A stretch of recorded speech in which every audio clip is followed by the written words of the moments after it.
Walaupun mereka ni sibuk cari duit ke, tidur ke, duit tu tetap masuk dalam akaun bank mereka. Sebab lubuk buat duit ada di sini.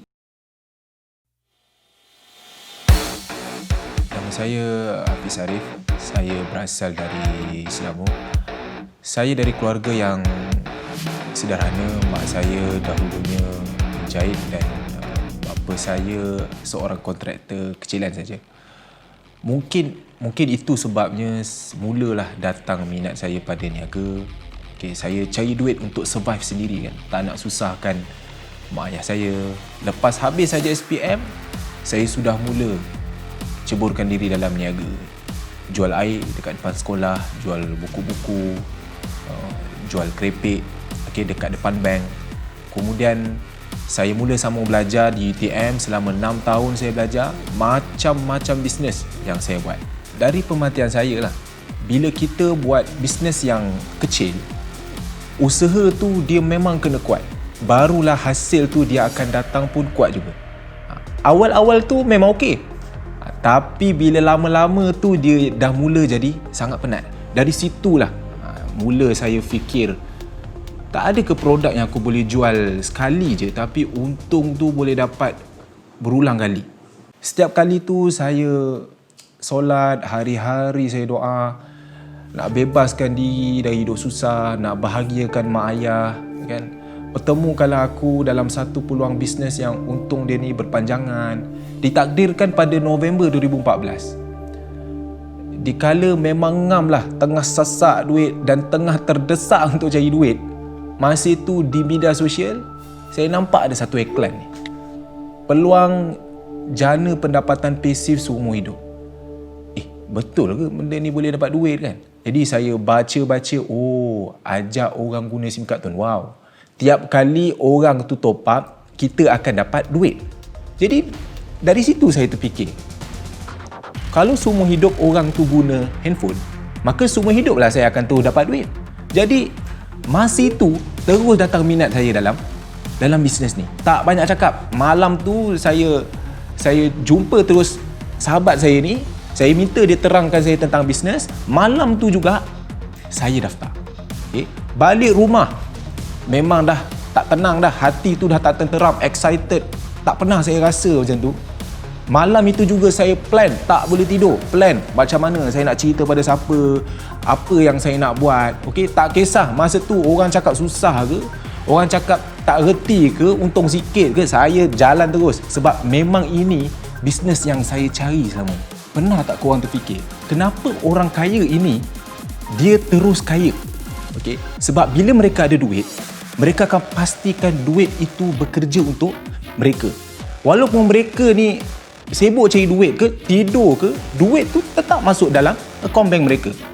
Tapi kebanyakannya orang biasa ni dapat duit saja, kita akan habiskan. Kita tak terfikir pun macam mana nak cipta duit, macam mana nak cipta mesin duit bekerja seperti orang kaya ni. Itu sebab kita lihat ramai orang yang umur dia dah lanjut pun dia masih lagi cari duit. Jadi kita sebenarnya kena cipta mesin duit seperti orang kaya ini. Itu sebab saya pilih bisnes tuan-tuan. Kita lihat zaman dulu, manusia habiskan banyak masa di surat khabar. Tapi sekarang, kita habiskan banyak sangat masa dekat handphone. Kerana apa?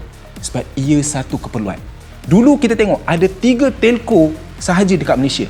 Celcom, Maxis, Digi. Tapi sekarang, ada lambakan telco dalam Malaysia ni. Kerana apa? Sebab lubuk buat duit ada di sini.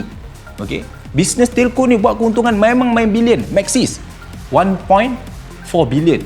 Sama juga macam Digi. Celcom sekitar dalam 1.6 bilion. Kebanyakannya manusia yang terkaya dekat dunia ni, mereka ni berkecimpung dalam bisnes telco. Jadi bila kita mulakan satu bisnes, saya cadangkan kepada anda, tapis dahulu 3 perkara ini. Yang pertama, mulakan bisnes modal yang kecil dahulu. Kerana 80% bisnes tidak boleh bertahan lebih daripada 3 tahun. Jadi ini bukan satu benda yang mudah. Jadi mulakan dulu bisnes yang kecil. Sekurang-kurangnya jika kita gagal, kita tak sakit. Yang kedua, market. Biar produk yang kita jual tu semua orang boleh beli.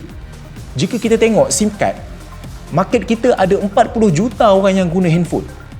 Tak kira lah lelaki ke, perempuan ke, tua ke, muda ke, semua guna handphone. Jadi market kita takkan habis. Yang ketiga, ini paling penting, repeat sales. Rakan-rakan, carilah bisnes yang punyai repeat sales yang tinggi. Bila kita jual satu produk ni dia keperluan, maka sudah pasti repeat sales dia tu akan tinggi. Sebab barang ini barang keperluan, dia bukan trending. Kalau kita lihat SIM card ini adalah barang keperluan. Orang suka ke, orang tak suka ke, dia kena guna. Okey, jadi daripada situ, bila dia guna handphone, dia akan top up. Repeat sales akan berlaku secara semula jadi, setiap bulan. Jadi, pada saya, bisnes Tuan Wow memang sangat menguntungkan.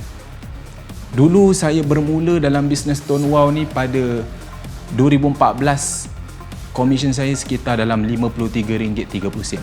Okay, masuk bulan kedua dia dah naik 180, dia mula naik RM800, dia mula naik RM1,000 lebih. Dalam tempoh 2 tahun tu, pendapatan tu dia boleh cecah hingga RM36,000 satu bulan. Dan sehingga ke hari ini, dia dah cecah RM93,000. Ini main bulan. Okay? Bisnes Tuan Wow pada peringkat awal untung dia memang kecil. Jangan pelik. Tapi satu masa, percayalah, ia akan jadi besar dan sedikit demi sedikit ia mula akan nampakkan satu hasil yang luar biasa. Dan percayalah, sekali anda dah dapat pendapatan tu tak akan reti untuk berhenti.